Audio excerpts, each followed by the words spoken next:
Folks, this is the most important story in the industry, and you know we had to talk about it. And the story is Safaricom versus Starlink. But first, a highlight of the news items that we shall be discussing. X wants to become an everything app. You will soon be able to hide your phone number on WhatsApp, and Safaricom fights to protect its market share. This is the Marketing Matters podcast with Steve. And Vicky. And if you're new here, this is where we explore latest marketing trends, ad strategies, tech solutions, and everything that's shaping our industry. Let's dive in. So this saga with Safaricom and Starlink, for you to understand where we are at now, you need to understand where we came from. Now, last year in 2023, Starlink launched in Kenya, and by launch I mean they started offering their services. For those who might not be aware, Starlink is one of the companies by Elon Musk, the owner of SpaceX as well as Twitter. Now, Starlink is different than fiber communication because it uses satellite to communicate, and you just need what we call the kit and a little bit of cabling to ensure that you can start streaming at crazy speed. Now, to just help you understand, think about how DSTV works. DSTV has a dish at the top of the house, and then there is a cable up to the house, and then you connect it to your TV. So the same thing for Starlink, only that this one, instead of streaming entertainment, you're streaming actual. You're using it now as an internet. The same way somebody who has been connected to the fiber on their house would do it. Now, the initial price at launch for this kit, the kit alone actually was actually a bit prohibitive. It was 89,000, and this is 89,000 without shipping. Like I said, Starlink is a US company, so you have to ship the devices. But then they made it so easy because they partnered with Jumia, Naivas, and another company to increase their distribution. So while you are going to pay an additional fee, it was coming to almost 100,000. But then you would easily get it at your local supermarket, which is Naivas, or you could order it online on Jumia. In fact, even Kenyans had even started doing independent shipping, but that would come at an extra cost because that was not part of the partnership. Now, when you bought that kit, that was just the buying of the kit. Let's call it the infrastructure setup cost, and then you would now be required to pay 6,500 per month to stream those crazy speeds, which were up to 200 Mbps. Now, this because it's a satellite, it works best when there is no obstruction. And when I talk about obstruction, I'm talking about trees or any tall building. So if you are in Nairobi and you are in a building that is overshadowed by skyscrapers, then it will not work for you. But a lot of people who are in areas like Karen or those outskirts of Nairobi where there are just small mansionettes, then it worked well for them. Or people who are in the rural area. Now, when it started, it was not a problem for the local internet service providers. And here I'm talking about Safaricom and Zuku. Why was it not a problem? Because in Kenya, according to the Communications Authority, we have around 1.2 million who are connected to fixed data. Fixed data is what you call fiber. And out of that, around 85% of the retail customers subscribe to the what I would call the basic option, which is 10 Mbps, and it goes for around 3,000. But then it started getting interesting because Starlink then halved last. I think it was in must have been earlier in June or July. They halved the price of the kit from 89,000 to 39,500. Now this made it slightly more appealing to a lot of other consumers. And but again, remember the subscription was 6,500 for the 2,200 Mbps. There was no other plans like you'd find for Safaricom or any other ISP. And this was supposed, of course, when they have the prices, it was supposed to help maybe put in more people. But then it started getting interesting. And now as late as this week, they launched a plan where you can now rent the kit at 1,900 and pay a cheaper subscription plan of 1,300. Of course, this 1,300 is capped at 50 GBs per month, and then you can pay an additional fee. Now, this is where now Safaricom was like, hey guys, apana, you guys bekuja sana. Now, Safaricom writes to the regulator and tells them, you guys are allowing this company to sell internet services as well as offer the infrastructure, but as an independent provider. An independent provider means they don't need to work with a local entity to offer these services. Now, Communications Authority wrote back and said, yes, Safaricom is right, because Safaricom had claimed, or had quoted the reasons why it was objecting Starlink to come was because of privacy issues, saying that the data would be shared internationally without, and also because it's a satellite, it can even be offered across the border without, which might cause security concerns for Kenya, and then of course fair competition, because this company is not required to have a local presence. So Communications Authority said, okay, Safaricom is going to, Safaricom is well within its rights to play, but they didn't give direction. Now Safaricom, looking at the way things were going, they decided, okay, as we wait for the Communications Authority to act, we are going to bump the data price, the data solutions that we have. So for the people who are in the basic plan, which was 10 Mbps, I think it was bumped to 50%, all the way to the guys who are subscribing to 100 Mbps, which was bumped to 500 Mbps. But the pricing remains the same, which means the guy who was buying 100 Mbps, who was paying around 12,000, they will still pay 12,000. But now Safaricom will give you 500 Mbps. I don't know how much 500 Mbps means to folks, but that's where we are right now. Vicky, I'd just like to hear your thoughts about whether this was an overreaction by Safaricom on the Starlink side, or indeed they saw this as a threat, as well as maybe comment some of the things you've seen or read on. Well, thank you so much, Steve, for that elaborate history and where we are at between Starlink and Safaricom. And I've not followed this story much, but I think you've given us clarity on a number of issues. We all know that Safaricom is one of the big companies that are operating well, and even when you talk about taxpayers, they are the ones, a few of those companies that are really paying taxes in this country, and therefore I With the think, biggest. I think by the time they get the threat, they feel the threat from this Starlink company, it already to them they know the effects, because they're the ones in the field, and they know what this Starlink will be able to do to this country, or business in general. Now, the one of the things that was stated was Starlink is meant to support the rural areas, especially areas where maybe Safaricom was not able to reach, and even the areas where Safaricom was able to reach, but give it fast speed. And I know Safaricom has tried as much as possible to reach in different areas, in the rural areas, and it had a low competition on that side.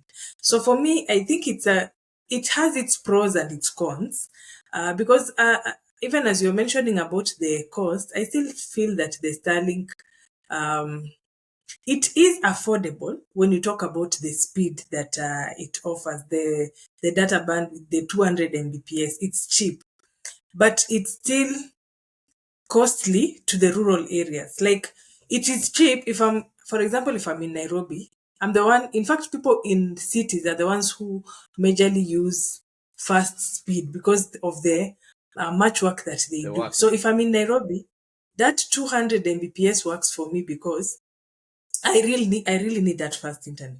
The rural areas, the 200 Mbps is good, but maybe as in my usage is not, I don't need that fast speed. So it is cheap in terms of the bandwidth, Speed. but it is expensive if you are taking it to the rural areas. That's what I think. And then, of course, one of the things I also read was that it has its own advantages because Starlink hardware will also be available on vehicles. So if you're going for a tour or emergency services or mobile users, they'll now be able to at least have that advantage where you can still be able to access the fast speed wherever you're going. So Safaricom reporting, of course, the major issues we are talking about privacy concerns, which is very important because now you have opened the market to the international space. We don't know how much data we'll be sharing in the online space. But at the same time, I know their concerns was that they were threatened because their business is going to be disrupted. But on the positive side, me as a user, I'm going to benefit because now they have bumped my internet. They have added 50% of the speed, which they, if by the time they're adding it, means they they it would have happened, but now Mm. they just didn't see it fit to add me because they felt they will It has been get fast more profit. tracked So by I think Starlink. even the competition, yes, Starlink has fast tracked you accessing it more speed because yes, yes. they could have offered it, but there was no incentive for them to offer. Yes, yes, that is good, especially now when a company knows that they are almost monopoly, like they have competitors, but they are not so much threatened. Like when you look at Airtel, they do so many nice adverts, but now Safaricom is still able to beat them. Now, when they get this other threat and it makes them shift, that is good now to a normal user. Mm. Yeah. Okay, yeah, that's true. And even as you're talking about market share, it was quite interesting because remember, I think pre 2018, Safaricom was not even in the fiber business, and then they came up, Mm-hmm. set up some serious infrastructure, and now they are the biggest market player in the fiber space. In fact, they overtook Zuku as late as early as in 2021, because I think 2022, because currently the data shows that out of the 1.2 million guys on fixed data, of course, this includes businesses. Safaricom has over 420,000 active users, and then Zuku follows with around 200 something. So Safaricom is already the biggest player in this industry that it has entered in less than even 5 years, which is also quite good. Yeah. But the thing that Let, I also was let me ask concerned. you. Let me ask you first before you continue. Uh, there was a company called Fiber. Yes, Was Jamii it Telecom. offering the same services? Yeah, Yes.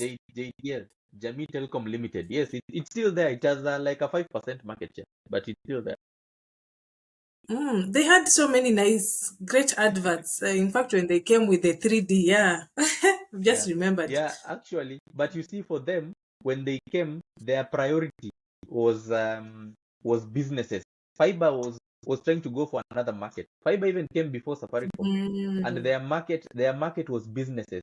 They are saying that the business side was underserved. In fact, most of the fiber customers are businesses. But then as time evolved, now they started offering routers and is it called is that modem that allows you to access data. mm, But their main focus was corporate or business client.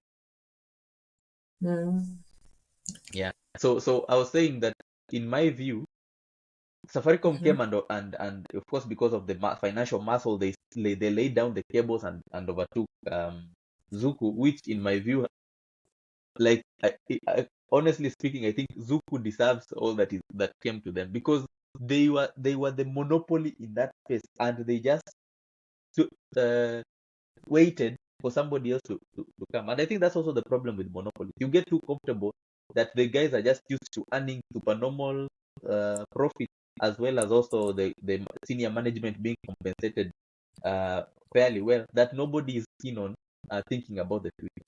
Which is what even I am looking at this Safaricom case.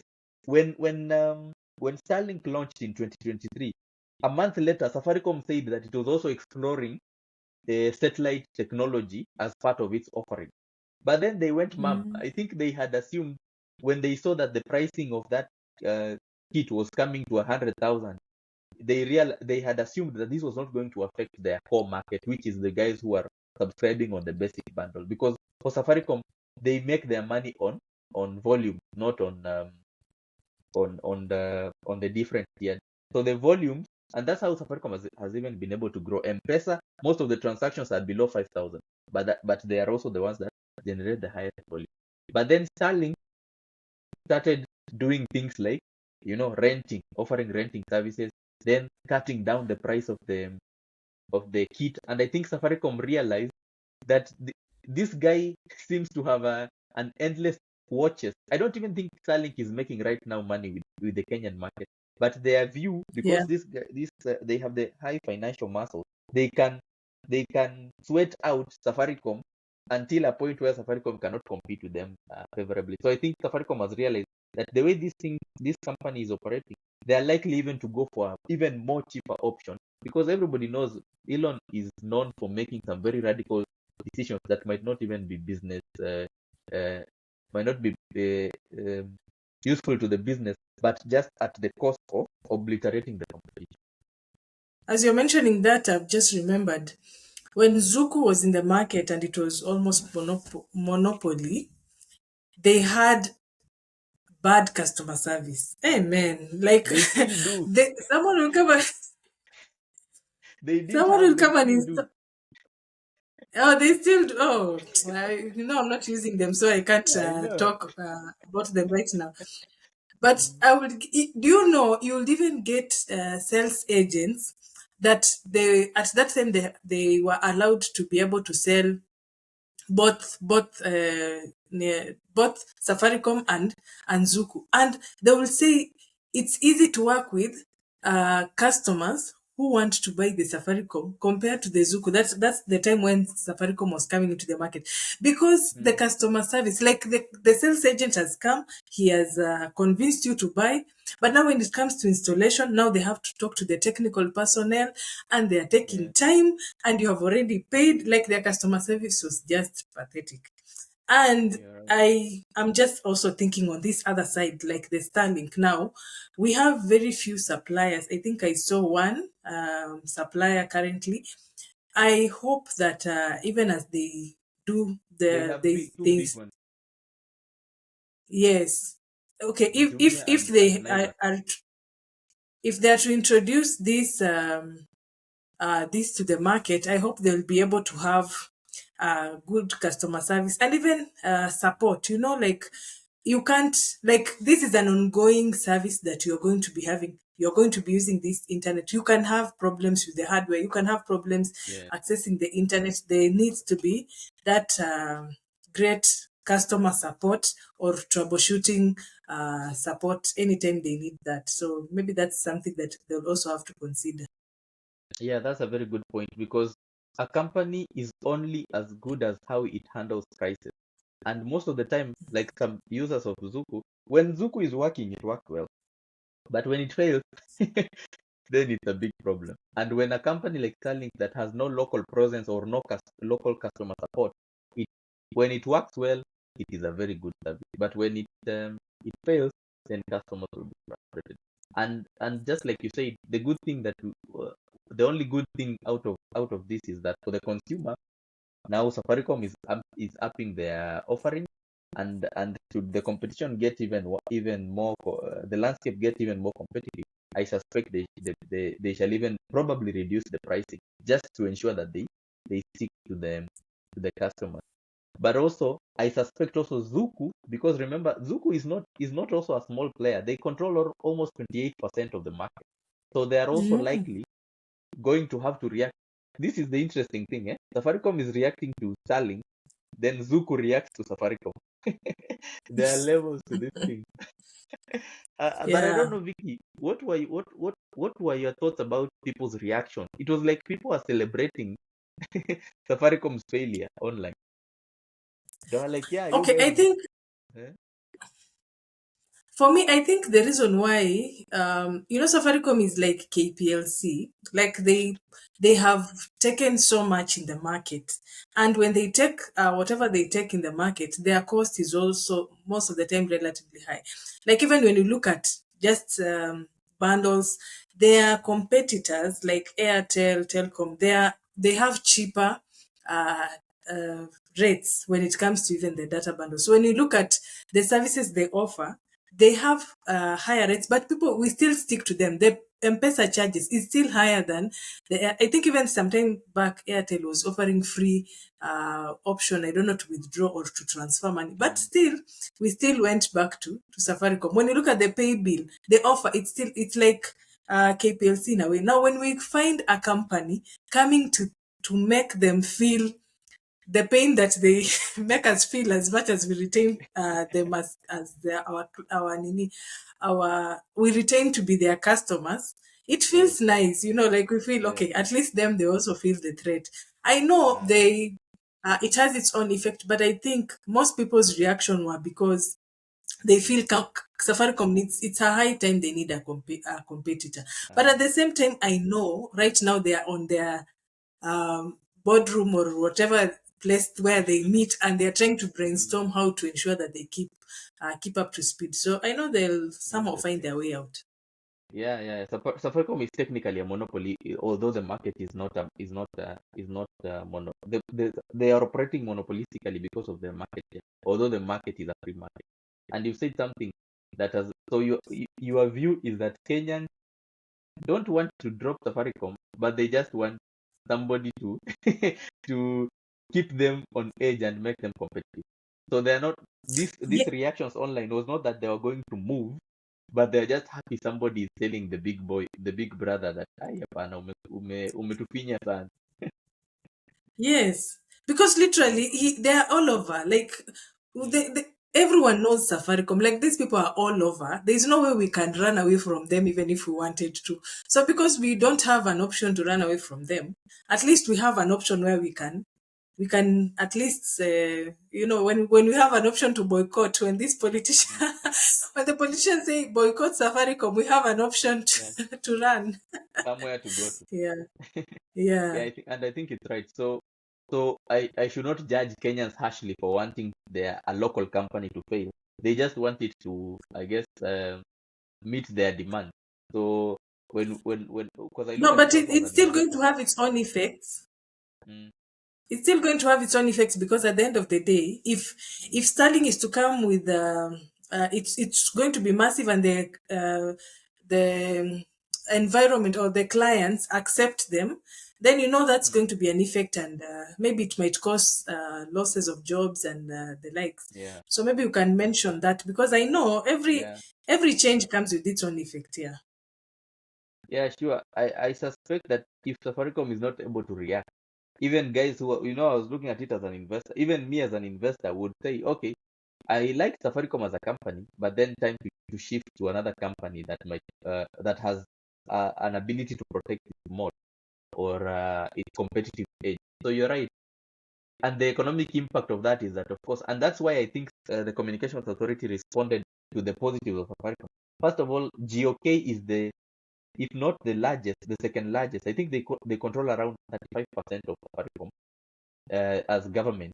But then also, Safaricom is the most important company for KRA because they are the highest taxpayer, and they pay considerably higher than the next person. So Safaricom is uh, a big, um, a big, a big player in our market.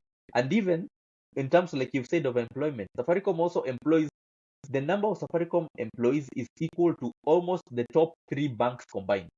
That is how big that company is, and it has an impact both directly and indirectly. So it is good that also we have a holistic picture that yes, Safaricom needs to be competitive, but we should not be gunning for Safaricom to fail, because when it fails with everyone. And for those people who are saying, yeah, Yeah. we want competition, Starlink, remember the company that is coming from Kenya is heavily subsidized in the US. So US also supports its local businesses, and it allows companies like Starlink to even thrive, because I highly suspect that Starlink is even profitable, but that they can reach the whole world. Talk to you about how protectionist America is. Look at what is happening in the electric vehicle industry. China has some of the, not even some, has the cheapest electric vehicles, but Europe and America will not allow them to sell to their market because they know the manufacturing industry is their biggest employer for Europe and America. So it is also good that even as we encourage competition, we also look at the bigger picture and say, how do we also protect our industries that are the is most instrumental for the economy? Not to say that then allow them to be monopolistic, but then allow the fair competition to work for both the consumer but also for the country as a whole. Yeah. Anyway, Yeah. that's enough of that. We can move to the to the next one. I think we are fully exhausted, and of course, because this is a highly emotive topic, I would encourage anyone who is also interested or has a diverse view to share with us your thoughts on the comment section. But again, back to another story about Elon Musk. Now, Musk, by now, everybody who is watching this challenge knows that Musk owns X. So X, which was previously Twitter, has been making some very interesting moves in the as it tries to make the platform what I would call ubiquitous, so that your daily life is on X.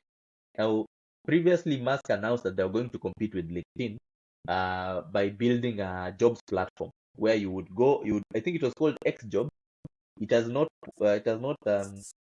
taken off, but it's something that they're actively working on. Then there was also that reaction to Facebook going to payments, and they said they're going to build a better payment platform, better than PayPal. But that again, that has not panned out. Now they are saying that they're going to take on Zoom, Google Meet, or if you are in the corporate world, Microsoft Teams, and they're saying they're going to launch a video conferencing tool. This feature, this is just still rumors because it was announced by one of the employees of X. But what they were saying that they had tested the conferencing feature and that it had worked well and whatnot. And even some people tried to speculate on what some of the features would do. And what they're saying is that you would be on X and you would be able to schedule a meeting, whether private or public. You could even have passcodes for the people to join, and then you would be able to even now hold, not only schedule but also hold a video conferencing through the platform. I don't know if this is going to come to pan out, because a lot of things that this company has said have not come to market. But the fact that they're even able to just come up with such ideas about how to make X the digital world that Musk wants it to be, it's quite interesting. I don't know, Vicky, is this innovation or imitation? Um, hey, I'm listening to this news, and I'm just thinking. Um, there was a time, I think, when I was working, I did my internship at the bank, and Mm, you would not be able to access. That time it was more of Facebook. These other TikTok platforms were not existing. That's how old I am. yeah, Anyway, yeah, so you'll not be able to access we call it experience. social, yes, social, we'll not be able to access social platforms on the company computers, you know. Mm, But right now, the conversation that is going on here is like you want to include business mm, within the social media platform. Like that is just mm, so interesting. Anyway, I mm, think with the usage of spaces have been very effective and in having discussions and conversations on X, and many people have embraced that. And having that, when I look at the different proposals that Elon has tried, like the jobs platform, those ones were, it's like they were just trying to copy paste what was happening, like in LinkedIn. But this one would be a great build up from the spaces where you now you can have meetings or conversations to maybe people that you would want them to join, like they are competing, almost competing with Zoom. However, I don't think it's going to be as much of a threat to mm, Zoom or Teams, because these companies advanced themselves well at the right time in the market, like when the pandemic was happening, and they did so well. Zoom is still operating well, Teams is still operating well, and they have different features that ensure privacy, they ensure control. They have additional features that can allow a great meeting or a great conversation to happen that is especially business oriented, or even if you're talking to people anywhere in the world. So I don't think it's going to be a big threat. It's just it will be an advantage to the people who are using the platform. And as usual, all these social media platforms have always found a way to be able to retain users on their platform as much as possible. Although businesses would want to get people away from the platform, most social media platforms, they look at ways, how can I be able to ensure that this user retains or is able to just focus on my platform and I use everything in my platform. So I think this is just one of those strategies. I know it has not yet been announced when it will be launched. Maybe they're trying to also test the reactions of people before they come up with their yeah. solutions. But if they are to work on privacy and maybe add a little bit of more features, because I was saying that you'll have to use links to join to those meetings. It will be just an add-on or an addition feature that is good for X. Yeah. Yeah, that's true. And like you said, Musk is saying, he wants to have an integrated digital experience for all users who are interacting with his product. And of course, that will include what you said, the spaces, news was like we discussed in a previous article, in a previous video about how people get a lot of content from X in terms of news. Now they're planning the payments, and of course now this content for meetings. And the whole objective of all these actions is just user retention. The digital space is getting very competitive, and every developer or every tech company just wants to find as many ways for as many reasons for you to stay on that platform. And I guess if they think that meeting, because Spaces has been very successful, I think even the other tech companies wanted to copy it, but it didn't work as well as it has been for X. And in my view, Zoom, Microsoft Teams, Google Meet, they appeal to different audiences. Zoom and Teams appeal for the corporate world, and then Google Meet appeals for the people who are in the retail space.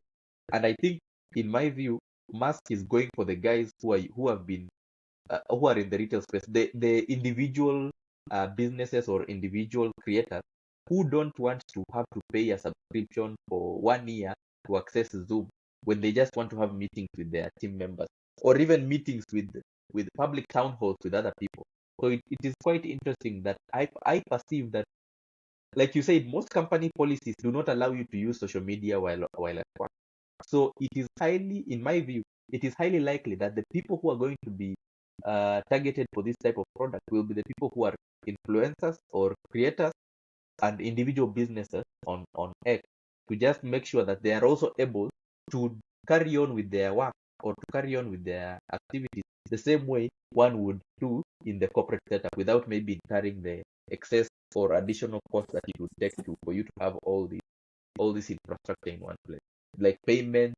If you want to have those meetings, if you want to have a video conferencing facility, if you are in the corporate world, chances are you are interacting with different service providers, and it's a very heavy cost if you are an individual or a small shop. So I think it is, in my view, going to work well. And of course, like you said, if it actually goes to market, it will work well for the individual and the freelancer. But yeah, anyway, let's move Yes, on. and I think also uh, having the webinars.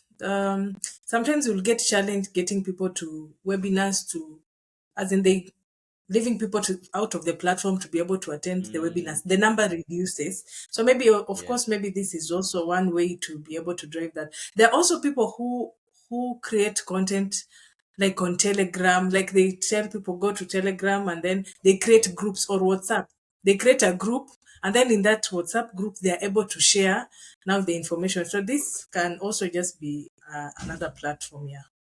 Yeah, that's a very interesting angle, and yeah, I hadn't thought about it in that line. But true, true. That is likely to also appeal to a different type of audience. Anyway, let's move on.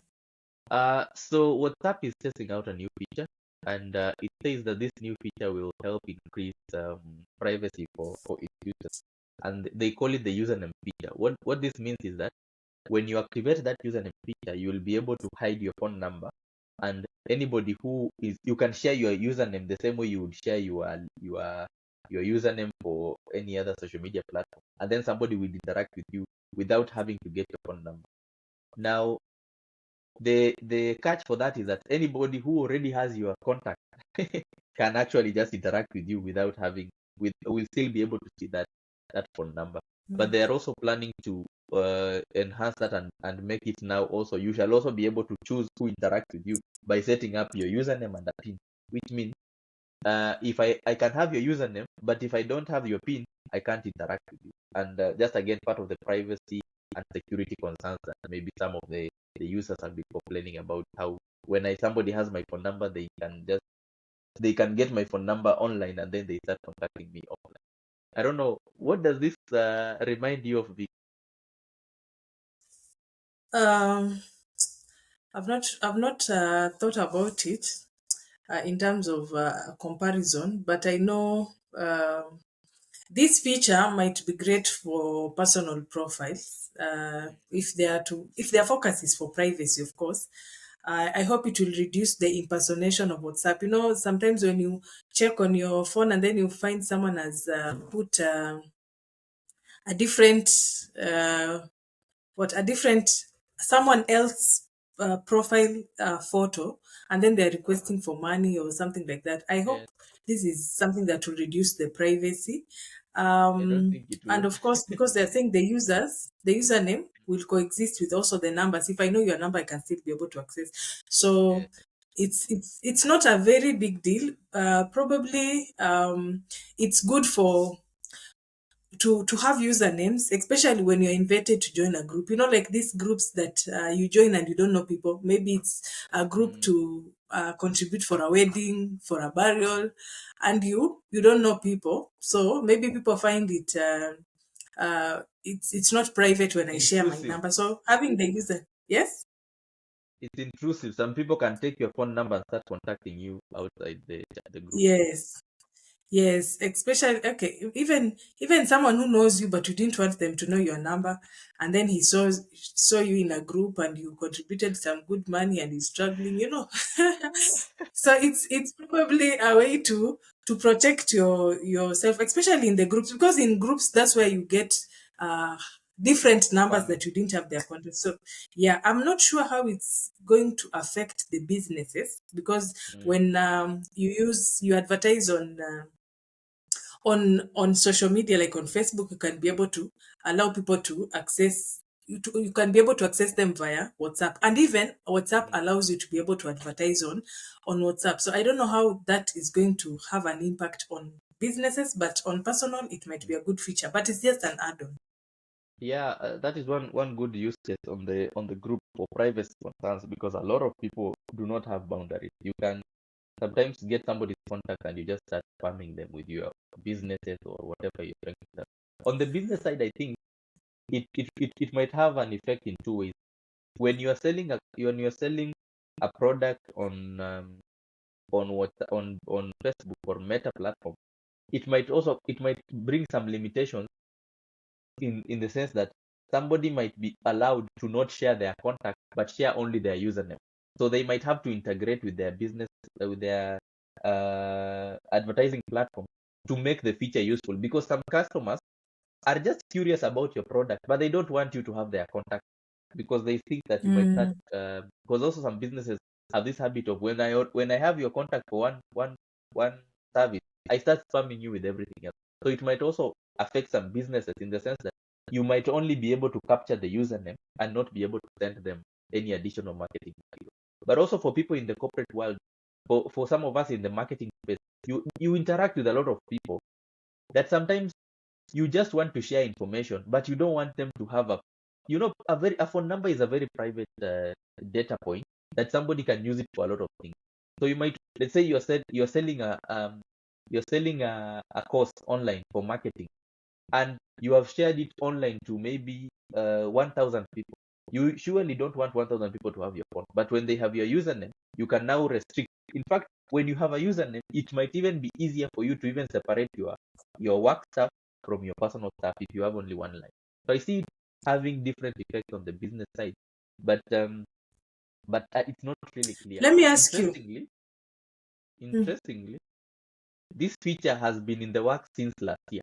They have always been hinting about doing it, but they have never actually taken it to market. It's already a feature that is live on Telegram. So right now, who will be able to, if I needed that information, for example, who will be able to, You who can't. will have access to that information? Yeah. You can't. Even WhatsApp themselves don't have that information. No, I'm saying Nobody like has if you are to go information. the username, Mm, if you are to go the username way, mm-hmm. can I be able Ah, to know? As so you're in, saying if you you go the get what I'm username saying? way, the ISP might know the content. I'm just thinking, will they know or will I they? think Okay, that's a just a good. That's a privacy good. thing that. Yes, yes, yes. That's a good thing. But I would assume. We remember when I asked you what does this remind you of? I I Mm. think when I just read the news, it reminded me of just WhatsApp becoming a social media platform. Like WhatsApp is Yeah. moving slowly but surely towards becoming a social media platform, not a messaging platform. So I suspect Mm-hmm. or I assume that when they create this username, it will be the same way how you can have my username, uh, but you cannot see the content of my transactions. Like even if you're to get my to go to the DCI or to go to any FBI or whoever, Facebook or X should not be cannot be able to share. Maybe they have the data, but they can't share it with with the with the with the what with the security agencies. And it has been a case that has been going on for quite a while. That unless somebody has your details, login details, or the chats were public, it is very hard for them to retrieve it, whether for security reasons or malicious reasons. But it's a very interesting point. I had not fully pondered about, but it's something that I'm sure uh, the security team at this platform will implement. In any case, they already implement it for the Facebook and Instagram. Yeah. So thank you for tuning in, and this has been a very lively chat, and we hope that it has also been very educative to you for people who are not who did not have the full context, especially for the story about Safaricom. You can now at least engage with your peers in a better and more informed manner. And if you like this content, again, like we always say, like, share, subscribe, and please put on the notification button to see the next video. Anyway, we'll see you in the next one. Bye. Bye.